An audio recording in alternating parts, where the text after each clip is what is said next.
Aqui está a perseverança dos... A palavra grega para perseverança ali é resistência. Resistir. Resistir. Você conhece a história de Daniel capítulo 3. Leia comigo apenas o verso 15, 16, 17 e 18. Daniel 3, 15, 16, 17 e 18.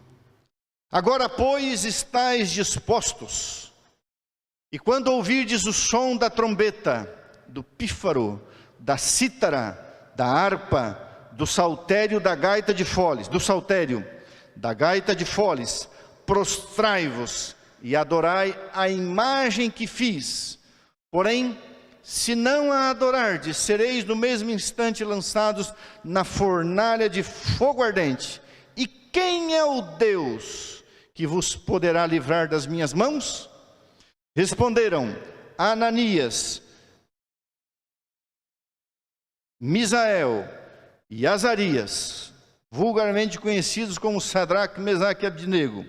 Sábado que vem eu vou pregar o capítulo 1, porque deveríamos usar o nome judeus e não os nomes pagãos. Então responderam Ananias, Misael e Azarias ao rei: ó Nabucodonosor, nós não estamos indecisos.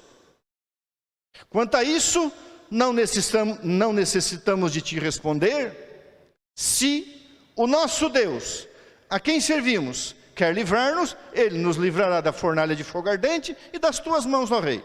Se não, fica sabendo uma coisa, ó rei, que não serviremos a teus deuses, nem adoraremos a imagem de ouro que levantastes. Muito bem. Eu concordo parcialmente com uma ideia que os teólogos criaram, que Daniel é dividido em duas partes, a parte histórica e a parte profética. Irmãos, Daniel é um livro profético, não é um livro histórico. Para mim, as histórias de Daniel são histórias proféticas, e elas têm um paralelo no tempo do fim, e vão se cumprir. Você acha, irmãos, que capítulo 3 de Daniel está ali para contar a história de 3 meninos que rejeitaram, adoraram a uma imagem falsa e foram lançados na fornalha ardente para nos dar uma lição? Jesus anda com você no meio do fogo, isso é verdade? É só para isso? Não. Você verá nessa manhã que as histórias de Daniel são histórias proféticas, bem como as suas profecias a partir do capítulo 7. Os primeiros 6 capítulos históricos são histórias proféticas, e eu vou pregar para vocês essa série Histórias Proféticas de Daniel. E hoje nós vamos estudar o capítulo 3, a primeira história profética. Guarde bem isso. Daniel é um livro profético, não é um livro histórico. Esse negócio de dividir Daniel em duas partes, eu não sei quem inventou isso, eu mais ou menos que concordo, mas eu acho que tudo ali é profecia, inclusive as histórias, e você vai entender isso. No capítulo 2, Deus deu para Nabucodonosor um sonho, ele esqueceu e veio a interpretação. No sonho real de Deus, havia então uma estátua real, cabeça de ouro, Babilônia, peito de prata, Medo-Persa, o quadril de bronze, a Grécia, as pernas, um longo império de ferro, e os dedos e artelhos em parte de barro, em parte de ferro. Isso é profecia, isso não é historinha. Isso era verdade. Agora no capítulo 3, o Nabucodonosor, o rei da Babilônia, resolveu pegar o que era real, uma imagem real, uma história real, um sonho real, e fazer uma representação. Então, ao invés de usar a palavra imagem, eu vou usar uma representação. Irmãos, o que é uma imagem? Eikon. Eikon é uma representação. Por exemplo, você pega uma paisagem real e faz um quadro. Aquilo é uma imagem, é uma representação. Eu gosto de cavalo, esses dias me deram uma imagem de 2 cavalos. Pegaram 2 cavalos, olharam para os cavalos e fizeram uma pintura. Então o Nabucodonosor resolveu fazer uma imagem, uma representação, como era o rei da Babilônia, contrário ao original. E ele manda fazer uma estátua toda de ouro. A Babilônia sempre usou o sistema sexagesimal. Sistema de 60. 60, o número 6 ou 60. Um côvado babilônico tem 60 centímetros. Essa imagem tem, segundo o pastor Mark Finney, a altura de 36 metros de altura por 3,6 de base. Esses 36 metros já conta o pedestal. Mais ou menos 10 a 11 andares. Isso, irmãos, numa cidade, você olha um prédio de 10 andares, está tudo certo. Mas imagine no deserto, uma estátua de 36 metros de altura, e aí o rei manda chamar todos os governadores das províncias. Primeiro vieram os sátrapas. As satrapias eram as províncias maiores. A palavra sátrapa pode ser traduzida por príncipe. Então os príncipes, depois os governadores, os prefeitos, aí veio o pessoal do serviço militar, a aeronáutica, a marinha e exército, todos os oficiais da área militar, reuniu todo o povo numa grande campina, milhares, talvez milhões de pessoas, e disse assim: Deus falou de uma estátua com vários metais, mas eu vou contra o que Deus falou, porque eu sou o rei da Babilônia, e o meu ouro jamais passará. E então, quando vocês ouvirem a banda da Babilônia tocarem, todos devem se ajoelhar e adorar a estátua que representa a mim e o meu reino. Daniel tinha impressionado Nabucodonosor. Por um tempo ele assentou a mensagem, mas depois ele retrocedeu. Ele foi convencido, mas não convertido. A sua conversão está no capítulo 4. Nabucodonosor estará no céu. Ele se converteu. Ele estava apenas convencido. E então, chegaram os fofoqueiros e disseram para Nabucodonosor que tinham inveja porque eles tinham sido promovidos. Eram da mesma classe de oficiais. Ó rei, tem um judeuzinho aí que não estão disposto a te adorar não. Aí o Nabucodonosor fez um ato inteligente. Ele foi conversar para ver se era verdade, porque ele respeitava aqueles garotos, aqueles meninos. É verdade que vocês não vão me adorar? E eles disseram: rei, nós não estamos indecisos. O senhor ainda veio perguntar para a gente? Irmãos, aqui é uma tremenda lição que a gente vai aprender. Algumas coisas em nossa vida, irmãos, têm que estar completamente definidas. Completamente definidas.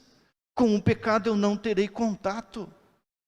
Não adianta vir uma mulher me assediar. Não adianta alguém querer me levar para roubar alguém. Não adianta me estimular à mentira, ao engano, à imundícia. Não, isso já está definido. Já está definido. Eu sou de Jesus e pronto. Nós não vamos fazer isso.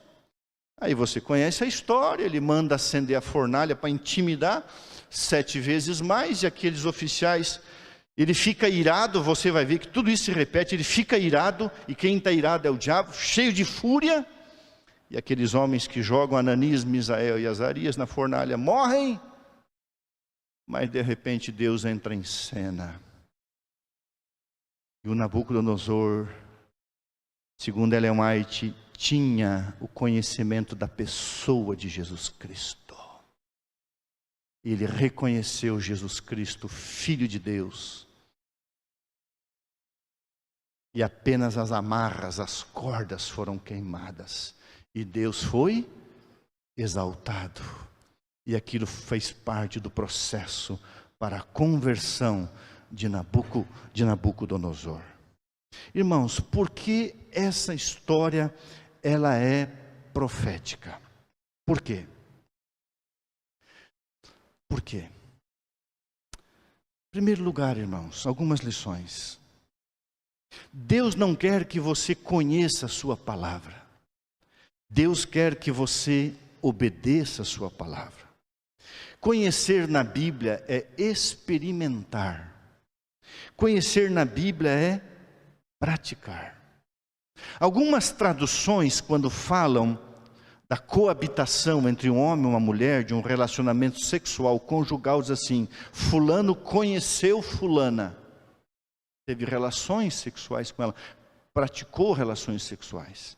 Conhecimento de Deus e das coisas de Deus não passa pela mente apenas, entra pela mente, mas passa por uma experiência interna, onde você vive na prática com as suas mãos.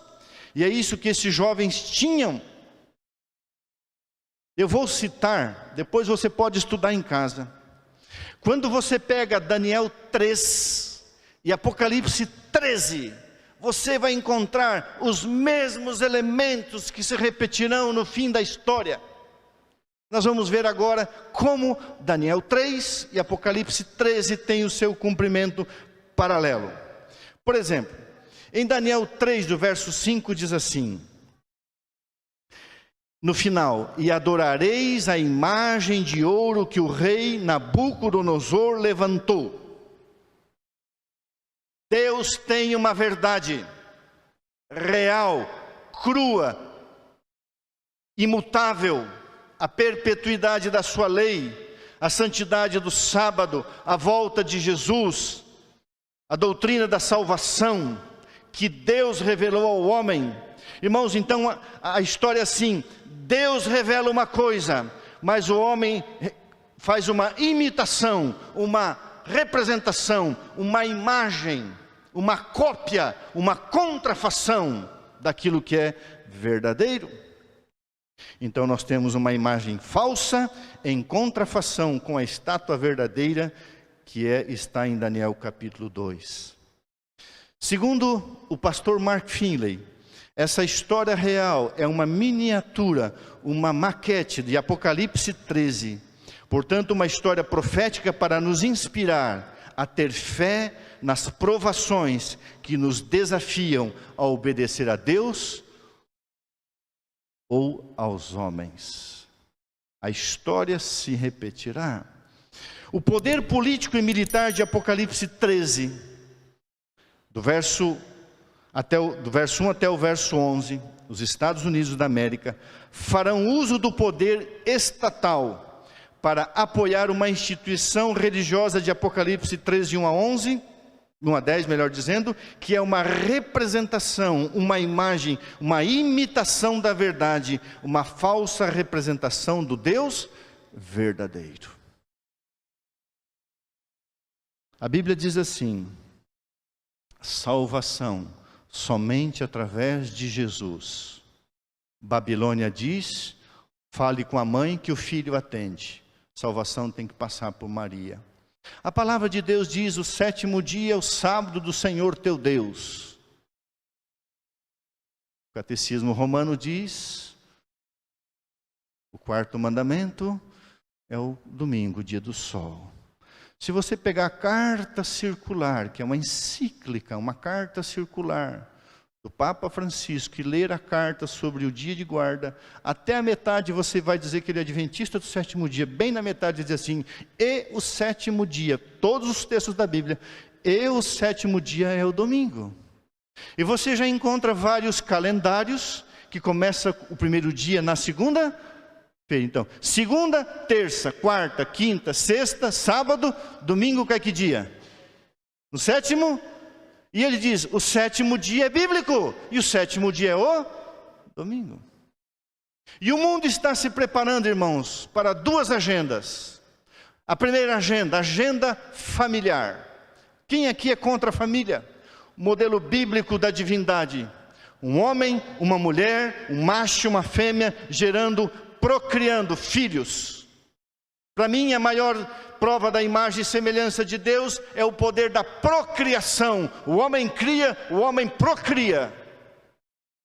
Mas se pega um modelo que o mundo inventou, não importa se é macho, fêmea, seja quem for, o importante é a família. E essa família tem que ter um dia para descansar. E o dia original é o sábado do Senhor teu Deus, do pôr do sol ao pôr do sol de sexta-feira, bíblico. Mas a imagem, a representação será o dia do sol. E aí vai dizer assim, agora você tem uma imagem. Você escolhe adorar o Deus verdadeiro, guardar o sábado, ou você vai adorar a imagem, a representação do dia de descanso, que é o domingo? Muito bem, o mundo está sofrendo. Dizem os estudiosos que nos próximos 30, 40 anos, se o mundo chegar a 9 bilhões de pessoas, não haverá condições de alimentação. Então haverá uma agenda em defesa da natureza. E a Bíblia diz que aqueles que destroem a natureza, Deus os destruirá. Então vai existir um dia para a família e para a natureza descansar. E vai ser o mesmo dia, uma imagem, uma representação da verdade. E você vai dizer, não, mas domingo eu vou trabalhar. Domingo eu vou abrir o meu comércio, a minha indústria, domingo eu vou plantar. Então você vai gerar poluição, então você vai usar o teu carro, então você vai destruir a natureza, então você está contra o sistema. E você vai ter que escolher. Irmãos queridos, o verso 8, há uma lição muito importante para nós. Capítulo 3, verso 8 de Daniel. Ora, no mesmo instante se chegaram alguns homens caldeus e acusaram os judeus. O governo mundial, tem um povinho aí, os guardadores dos mandamentos de Deus e a fé em Jesus, que não está disposto a guardar o domingo não. Que não está disposto a cuidar da natureza no dia do sol. Irmãos, nós seremos acusados de sermos contrários à ordem, ao bem-estar da sociedade, da comunidade. Agora veja, o Nabucodonosor, ele teve como líder, e todo líder deveria ter, a sabedoria e a prudência, e pelo menos a humildade, de quando uma pessoa é acusada, chamar essa pessoa e perguntar para ela, é verdade que é isso mesmo? O fato é, irmãos, que muitos serão chamados aos tribunais para responder por sua fé. E muitos nem saberão a que fé estão seguindo. Porque haverá uma acusação formal. E houve então essa acusação formal. E o Nabucodonosor chamou eles e perguntou. E no verso 15, ele diz assim, olha, eu vou dar uma outra chance para vocês. Bem no meio do verso 15 diz assim, prostrai-vos e adorai a imagem que eu fiz. Irmãos, muito em breve, o povo de Deus será chamado para fazer a mesma coisa. Prostrai-vos e adorai a imitação da verdade, a contrafação da verdade. Há vários projetos em andamento, a gente não sabe onde isso vai parar. Mas a ideia é o seguinte, o dia em que o mundo tiver uma crise de proporções globais, ela deverá ter um governo global para resolver essas crises.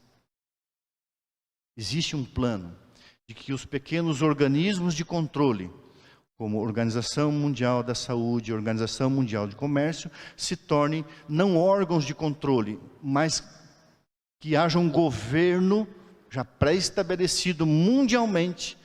Estourou um problema que afetou o globo. Não é cada país fazendo o que quer. Haverá um governo mundial. Uma agenda comum com o governo mundial. E esse governo mundial vai desafiar você e a mim a adorarmos Babilônia ou ao Deus verdadeiro. E aí, irmãos, o mesmo pedido que foi feito para Ananias, Misael e Azarias, prostrai-vos e adorai, ou seja, aceitai o que o mundo está ordenando. E você e eu teremos que enfrentar um governo plenipotenciário. Aqui, irmãos, é um governo plenipotenciário, quer dizer, um governo com poder mundial. A Bíblia é muito clara de que haverá dois poderes que se unirão num só poder. As duas bestas, os dois poderes, besta é poder, Apocalipse 13, se unirão num só. Agora não será mais uma decisão monocrática, mas uma decisão a duas mãos ou a quatro mãos, mas Roma e Estados Unidos imporão leis. E eu e você seremos chamados a dizer: prostre-se, aceite, participe, faça parte da comunidade. Aceite o pecado como ele é, aceite os pecadores sem transformação, aceite sodomia, aceite Gomorra, aceite como foram nos dias de Noé, aceite como foi nos dias de Ló, como disse Jesus, aceite, está tudo certo. O importante é amor, o importante é aceitação. Prostre-se, adore. Mas você vai pegar a palavra de Deus e vai dizer: isso não é verdade, isso é imagem, isso é representação, isso é imitação falsa, isso é contrafação, isso é mentira.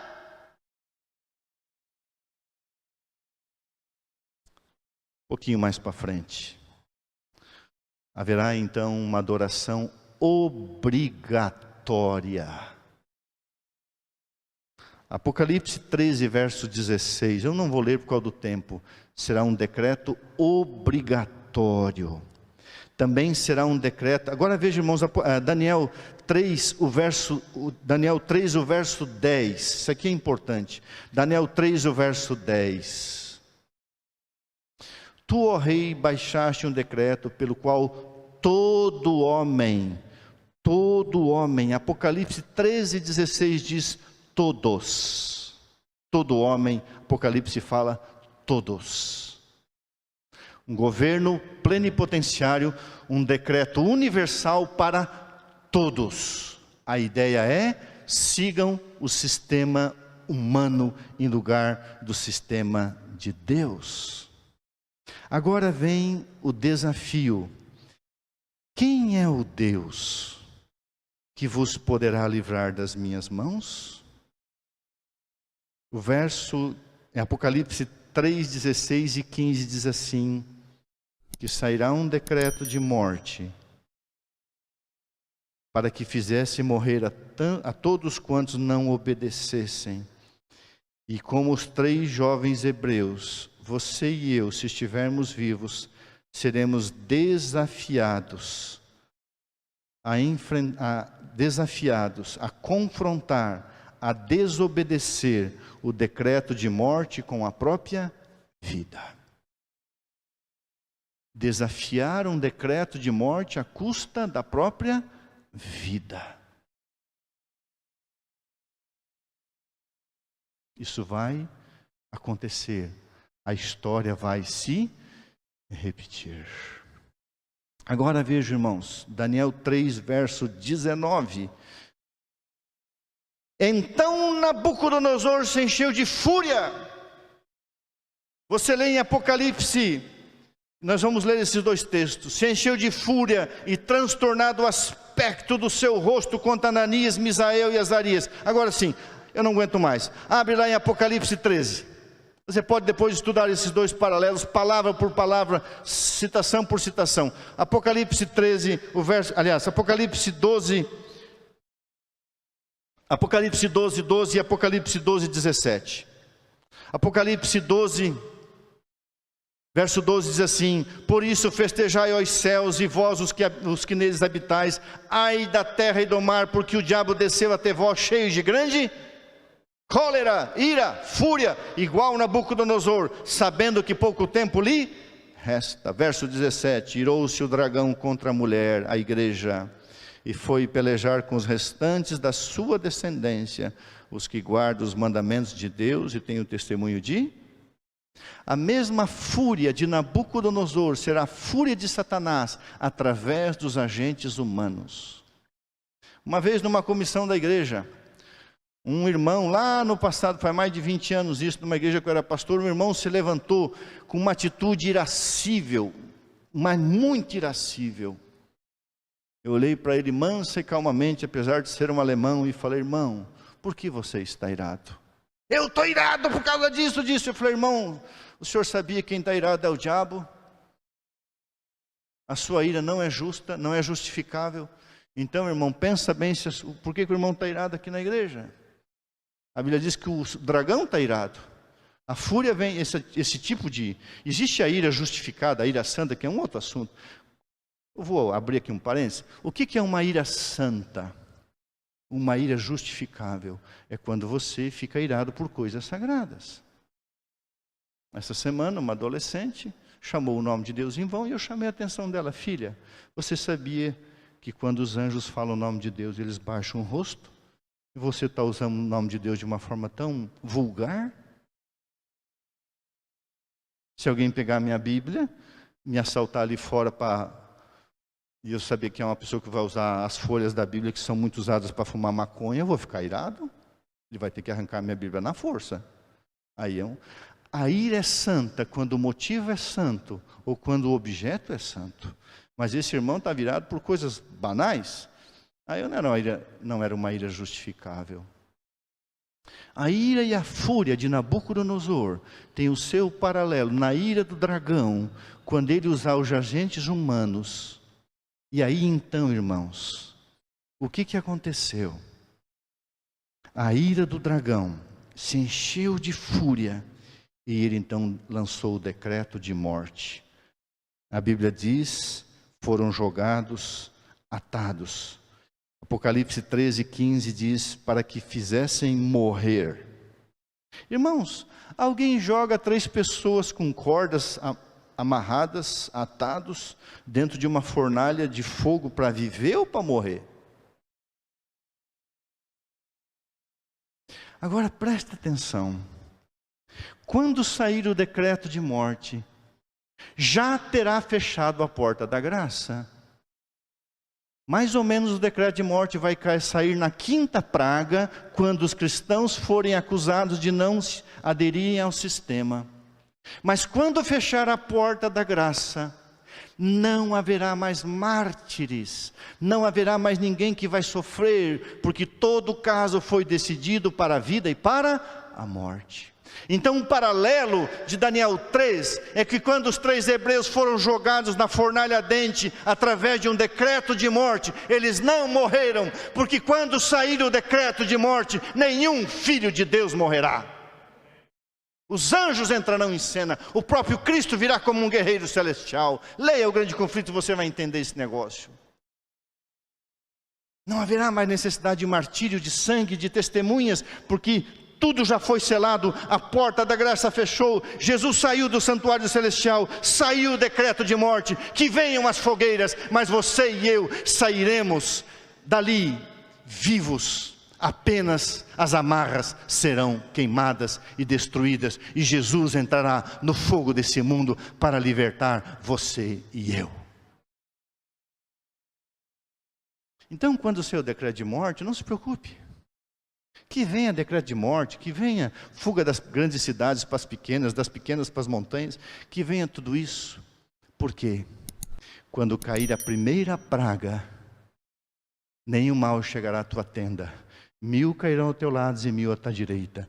Quando Jesus encerrar a sua intercessão, você será completamente protegido por Deus e o mal não te atingirá. Sabe, irmãos, eu não sou uma pessoa sensacionalista, eu apenas me empolgo com a escatologia e a profecia. Porque por muito tempo, como pastor, eu acreditei. Isso não ia acontecer enquanto eu estivesse vivo. Mas de alguns anos para cá, eu passo a acreditar no meu fórum íntimo, se eu viver mais 30, 40 anos, eu creio que eu verei Jesus voltar.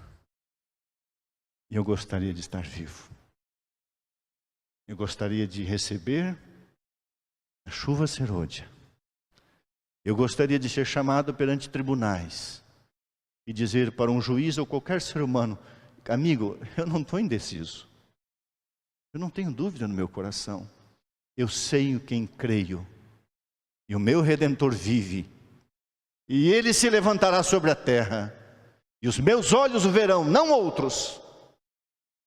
E quando o decreto de morte sair, e a irmã te diz, na meia-noite, literalmente, na hora mais escura do dia, literalmente falando, na hora mais escura da noite, à meia-noite, mas também simboliza na hora do maior aperto, quando o mundo estiver para destruir o povo de Deus, as fornalhas se acendendo, Jesus entrará na atmosfera da terra e libertará o seu povo e levá-lo para a glória celestial.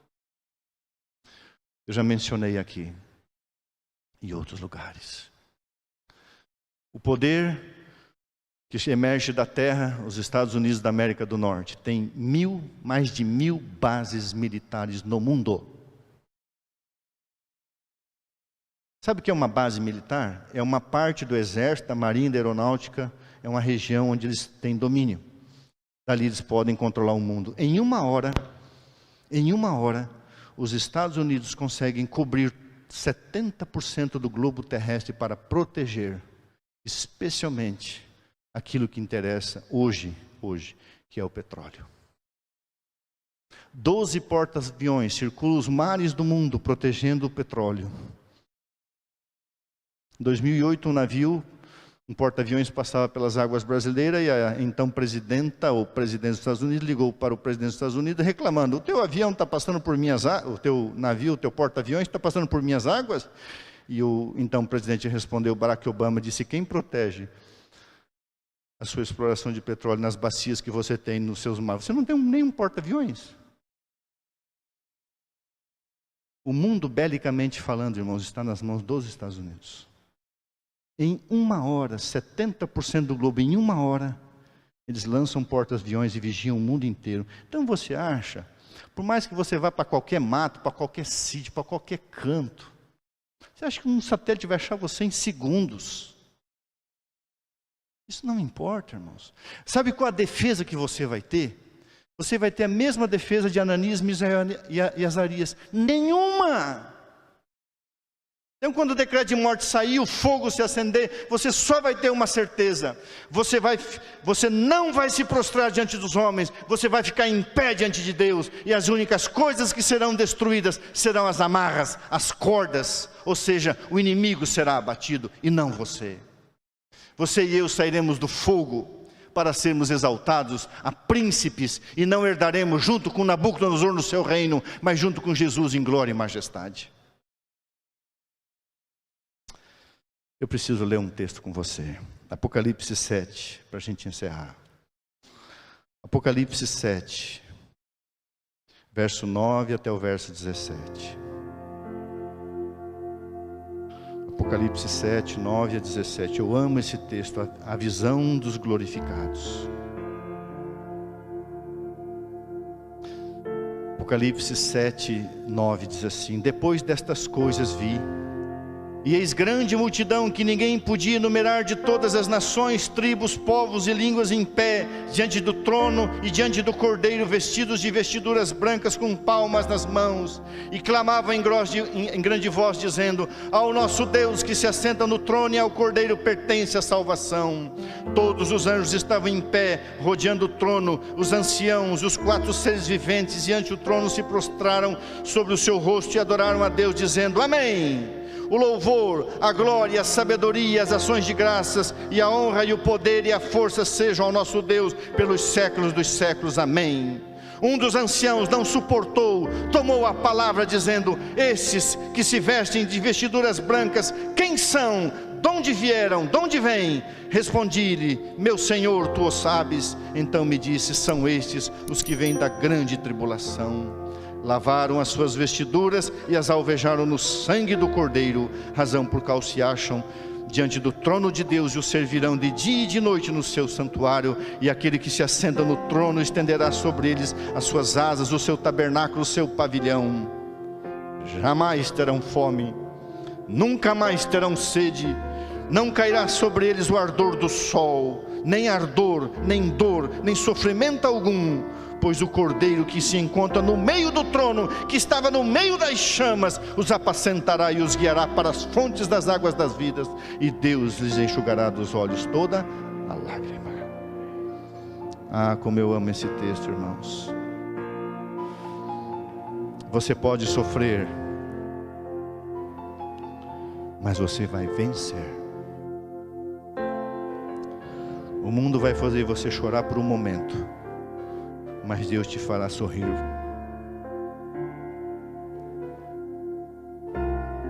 por toda uma eternidade.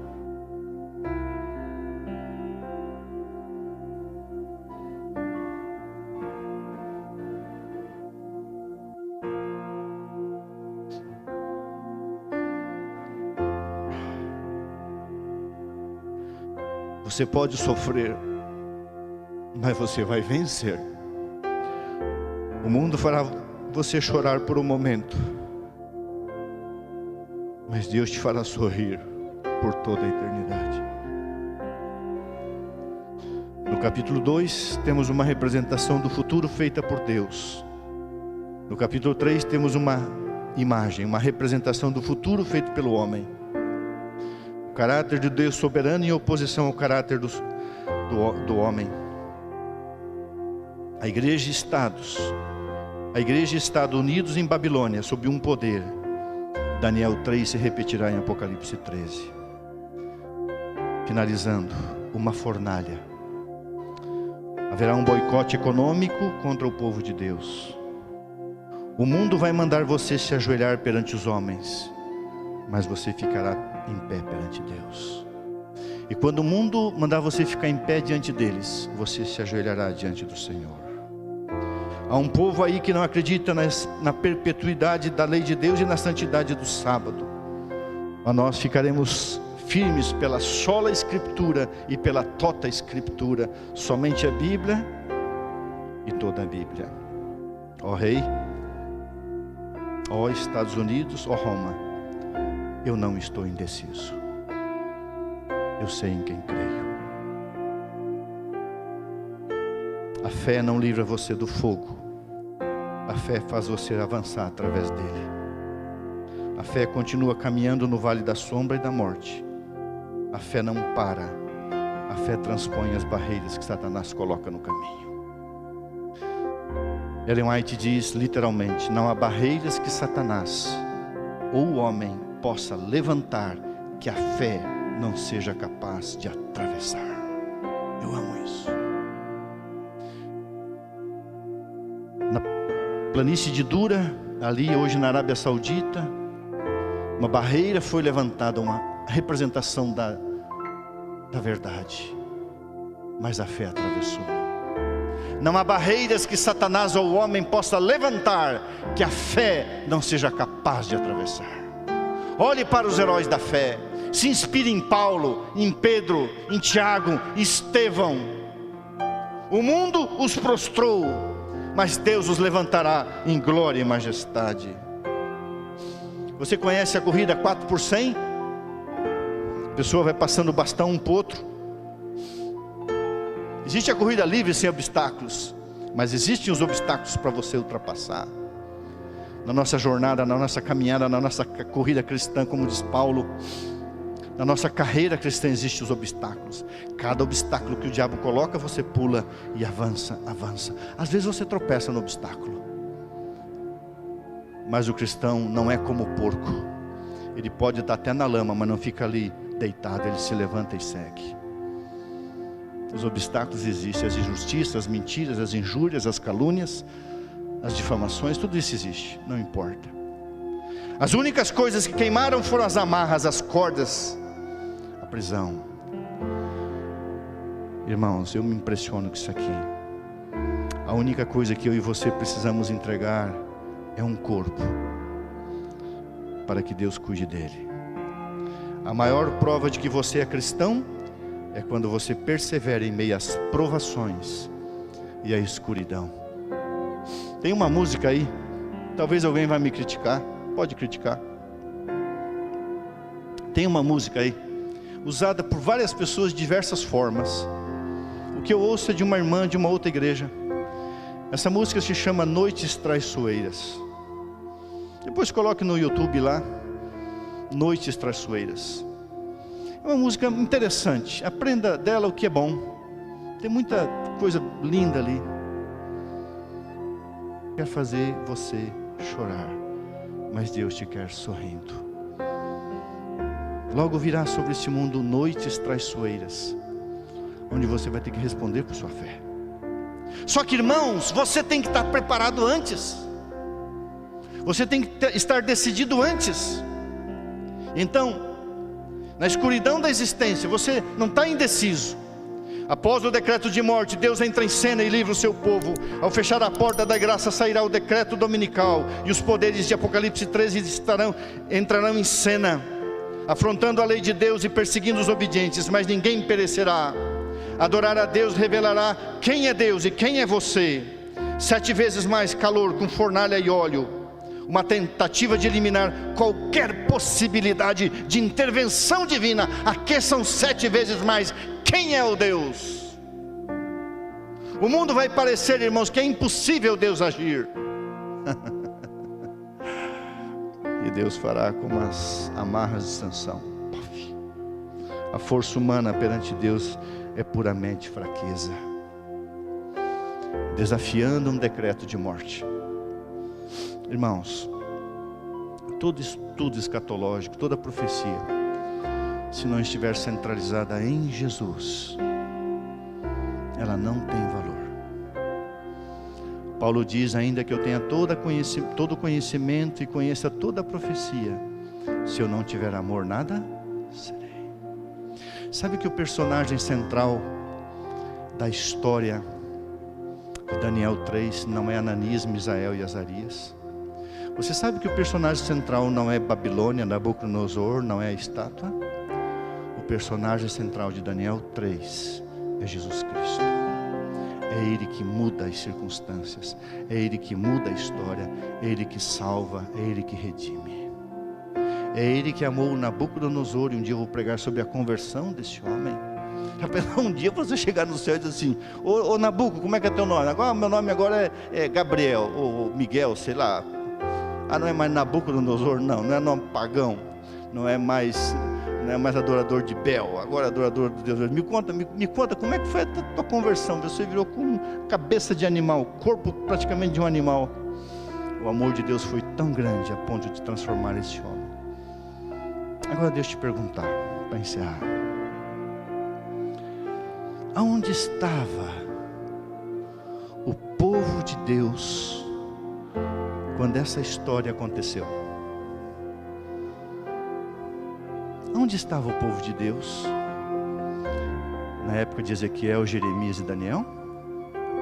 O povo de Deus estava em Babilônia, mas eles olhavam para Jerusalém.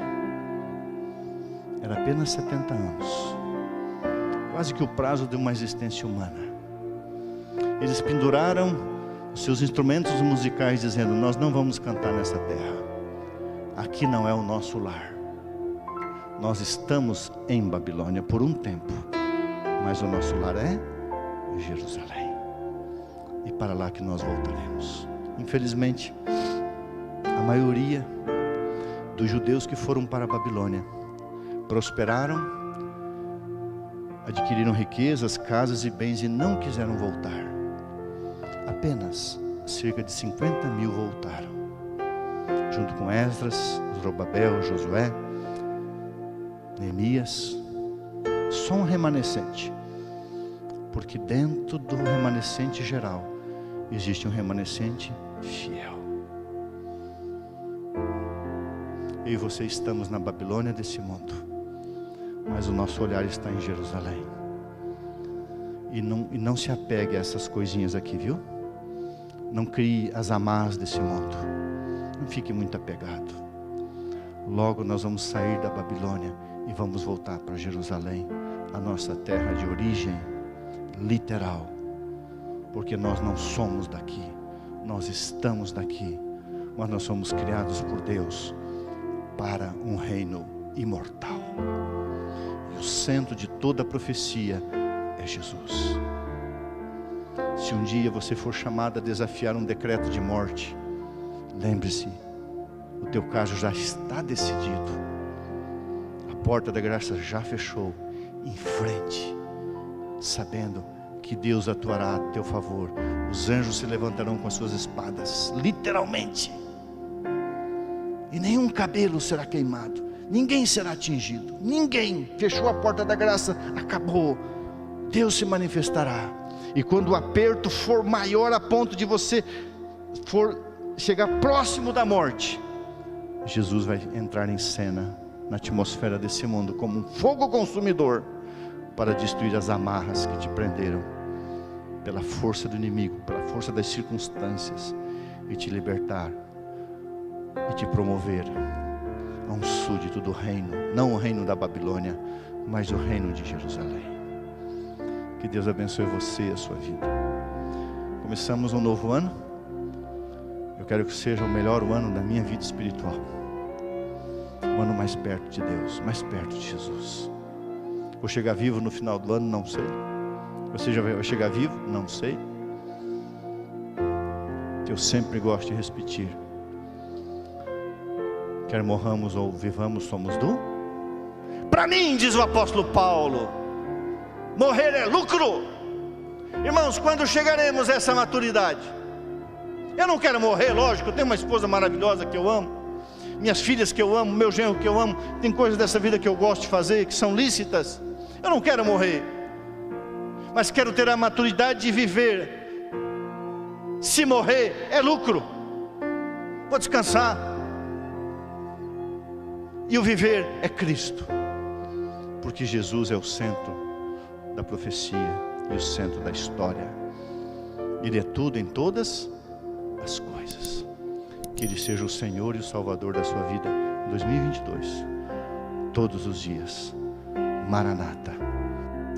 Repetiçãozinha para você não esquecer. Uma falsa representação da verdade, imagem da besta.